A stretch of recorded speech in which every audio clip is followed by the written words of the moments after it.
Hello दोस्तों, bio technical YouTube channel में आप लोग का स्वागत है। मैं आप लोग को इस वीडियो में बताऊंगा बिहार स्टेट की जो एग्जामिनेशन होती है, जिसके द्वारा आप उस एग्जाम को पास करके टीचर के लिए एलिजिबल होते हैं, उसके लिए नोटिफिकेशन जारी कर दिया गया है कि कब से कब तक उसका फॉर्म फिलअप होगा और क्या एलिजिबिलिटी रहने वाली है और क्या उसका एज क्वालिफिकेशन रहने वाला है और कितना फॉर्म फिलअप भरने में लग रहा है। वो सारा डिटेल्स इस वीडियो में बताऊंगा, तो वीडियो को लास्ट तक जरूर देखिएगा।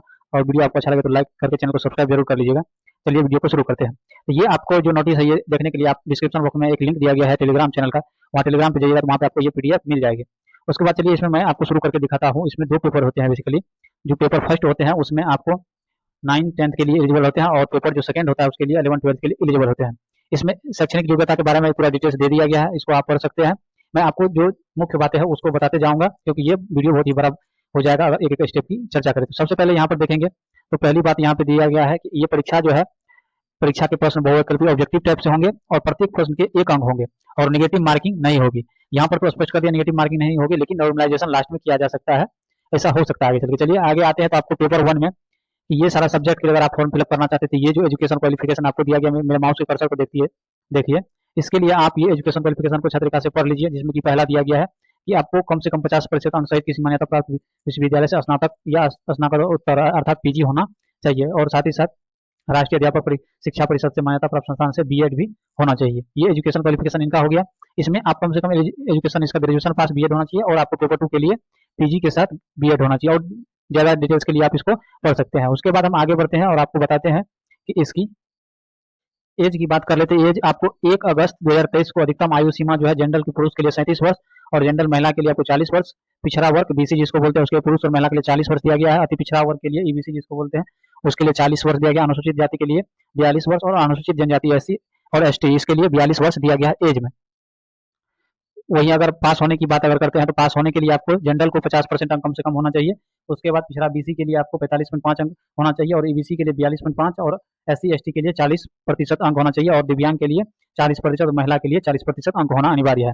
उसके बाद आगे हम बात कर लेते हैं कि इसमें कितना फी रहने वाला है। तो फी में अगर देखते हैं तो आपको सामान्य वर्ग जिसको जनरल बोलते हैं और आर्थिक रूप से कमजोर ईडब्ल्यूएस, पिछड़ा बीसी और ईबीसी, ये सभी के लिए पेपर 1 अथवा पेपर 2 अगर कोई एक पेपर भरते हैं तो 960 रुपया, अगर दोनों पेपर भरते हैं तो 1440 रुपया लगने वाला है। और वहीं एससी एसटी और दिव्यांग की बात करें तो एक पेपर भरने पर उसको 760 रुपया और 2 पेपर भरने पर 1140 रुपया रहने वाला है। यहाँ पर नीचे आइएगा, नॉर्मलाइजेशन के बारे में भी डिटेल से बता दिया गया है, इसको आप अच्छा तरीका से रीड करके देख लीजिएगा इसमें क्या नॉर्मलाइजेशन रहने वाला है।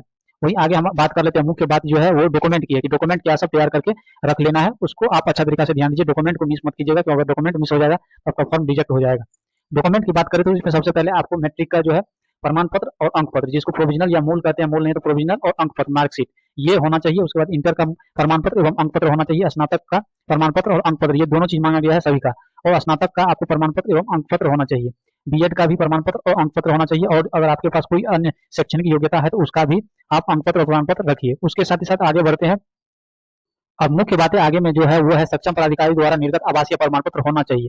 सभी का आवासीय प्रमाण पत्र भी नया बना हुआ रहना चाहिए। उसके बाद अनुसूचित जाति और अनुसूचित जनजाति के उम्मीदवार के लिए जो प्राधिकारी द्वारा जाति प्रमाण पत्र रहता है वो भी रहना चाहिए, और जनरल के लिए जाति प्रमाण पत्र नहीं दिया गया उसके बाद इसके लिए होना चाहिए।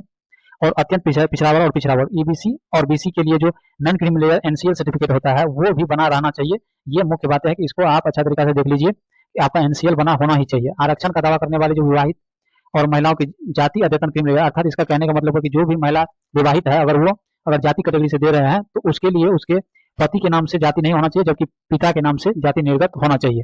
तो ये बात हो गई मुख्य बात। उसका दिव्यांग का दावा करने वाली स्थिति में सक्षम प्राधिकारी द्वारा निर्गत प्रमाण पत्र दिव्यांग जो है उसके लिए भी दे दिया गया है कि वो दिव्यांगता प्रमाण पत्र इसमें देना अनिवार्य रूप से है। उसके बाद आगे बात कर लेते हैं कि फॉर्म कैसे फिलअप करना है। ऑनलाइन फॉर्म फिलअप करने के लिए आपको BSEBSTET.com पे आना है और इसी पे आपको ऑनलाइन फॉर्म फिलअप होगी। यहाँ पे डेट भी जारी कर दिया गया है, यहाँ पे आइएगा देखिए आपको यहाँ पे जारी कर दिया गया है कि जो कि आपका फॉर्म फिलअप 9 अगस्त से लेकर के जो कि 4:30 में ये शुरू हो जाएगा और आपको 23 अगस्त तक इसका फॉर्म फिलअप किया जाएगा। तो ये आपको मैंने इस वीडियो में पूरा प्रोसेस बता दिया कि कैसे इसका होने वाला है, सारा कुछ एग्जाम सब क्या है, इसकी फी रहने वाला है। मैं आप लोग को एक प्रॉपर वीडियो बना के बता दूंगा कि कैसे आपको फॉर्म फिलअप करना है। तो इसी प्रकार हमारे चैनल पर आप बने रहिए, आपको जल्द ही कैसे फॉर्म फिलअप करना है इसकी वीडियो मिल जाएगी। इस वीडियो में इतनी जानकारी थी, नेक्स्ट वीडियो मिलते, जय हिंद।